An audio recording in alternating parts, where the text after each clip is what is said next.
So for any of you who have been here since the very beginning, you will know that the first video ever that I did that featured a title card on my channel was entitled Are HD Collections Worth It? And I labeled it as a part of my review section, which nowadays I actually view as kind of a mistake on my part, as it's not an official review, but it's kind of an overview on all of the HD collections as a whole. So I suppose maybe it could be a review. But that is, of course, going to be continuing the trend in this video's. My review of definitive editions, or I should be saying, are definitive editions worth it? It's a spiritual sequel to the video that I did all the way back in 2012. So, right here, I've got two definitive editions, or I should say remastered for one of them. The Last of Us Remastered and Grand Theft Auto Enhanced Edition. Now this one you can't even tell the difference. It's almost like they were going to be releasing it on PlayStation 4 anyways. So it doesn't say Definitive Edition, doesn't say Enhanced anywhere on it, but it is. Rest assured. So, the question today, the million-dollar question, are they worth it? In my opinion, I would say it's a little bit mixed. Because, let me get into it, HD collections, what made them such a commodity, such a hot item, and so worth it in the end, was because they were games that had never had trophy support, didn't look very good on an HD TV at the time, in 2008, 2009, you needed component cables in order to make any game on the PlayStation 2 or any older system look even halfway decent.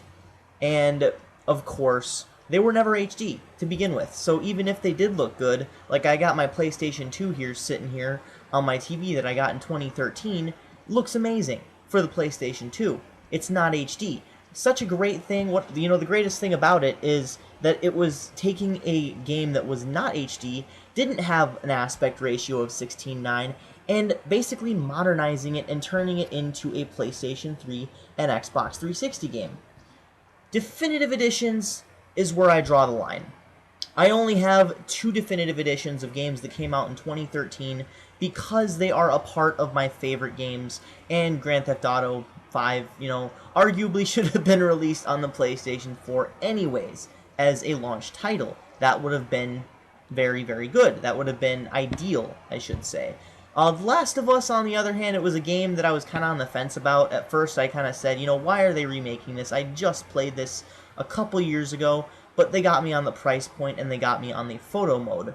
For one, my girlfriend wanted to play The Last of Us on her PS3, so I figured, we weren't living together at the time, so I would give her my copy and go get the remastered edition. I mean, why not? It's one of my favorite games of all time, and the only game that I have ever given a perfect 10 on my new game review scores. So, what's not to love? The Last of Us Remastered actually does a lot right, but the only thing is, it's pretty much playing the exact same game. You don't really notice any difference aside from the graphics, and the graphics overhaul is definitely a huge selling point. Probably the biggest selling point on any of these collections, HD or definitive. But the thing is, on these two, The Last of Us Remastered and Grand Theft Auto 5, it is just, the difference is stunning. It's stellar. I mean, right from the screenshots in The Last of Us, you wouldn't think you'd notice a difference, but GTA 5, it's night and day. It's almost like you're playing a real-life simulator. It's almost like you're going outside and seeing the fresh air, and each blade of grass adds a new detail of realism. It's just astounding.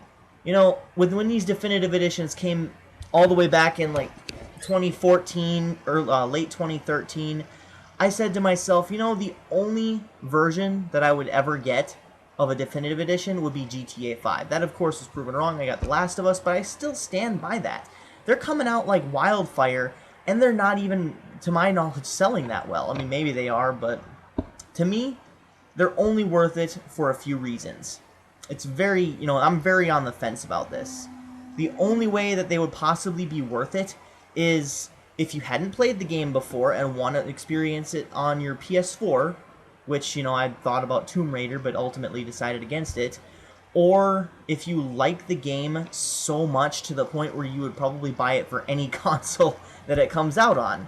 I actually have a friend like that. He's got GTA 5 for PS3, PS4, Xbox 360, and Xbox One. I don't know why he did it. I didn't ask, but, that's another reason, is collection. One thing that really irks me about these remastered collections is they don't even, half the time they don't even go in and change the cover. I mean, with Grand Theft Auto 5, it didn't bother me as much, simply because of the fact that it probably should have been released on PS4 to begin with. But with, The Last of Us Remastered did it right. But with, like, things like Metro Redux, where they just take the game's first, the two covers and mash them together and put, Metro Redux on it. Lazy.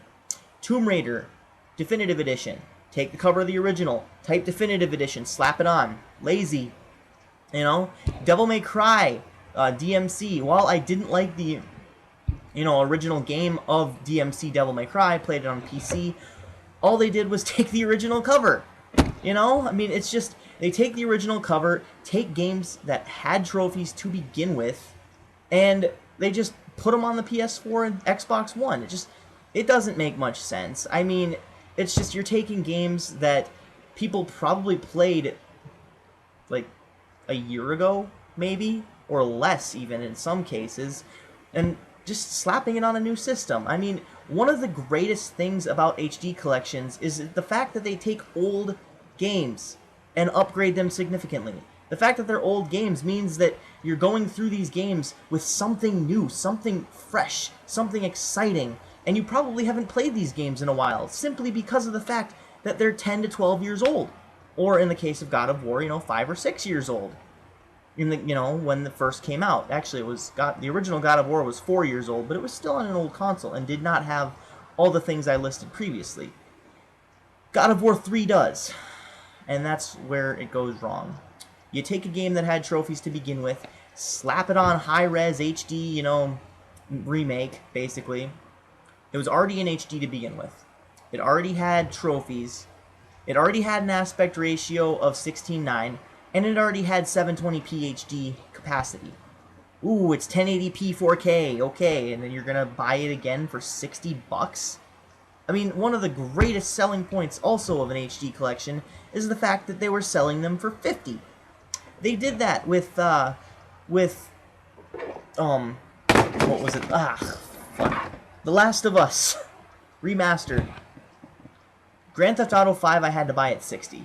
But that's one that I can kind of excuse, like I said, meant to be on the PlayStation 4 to begin with. So, in the question, are definitive editions worth it? Are HD collections worth it?